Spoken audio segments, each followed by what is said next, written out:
ГСП онлайн. Городские новости сейчас.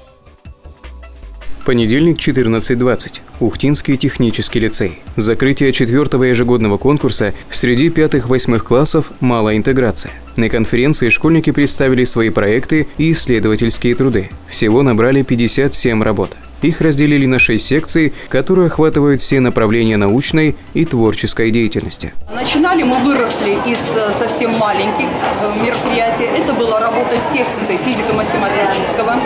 Наши пятиклассники и шестиклассники были очень увлечены проектными исследовательскими работами.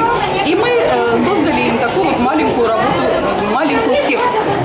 А затем вот эту инициативу подхватили у нас уже большинство учащихся, уже 5-8 классов. Всего набралось 26 призеров всех возрастов, от пятиклашек до восьмиклассников. Среди проектов есть и особенно интересные. Например, семиклассник создал игровой движок на основе NetFramework. Победителей конкурса вскоре ждут следующие испытания. Лучшие работы представят на городской конференции «Открывая мир», которая состоится 27 февраля.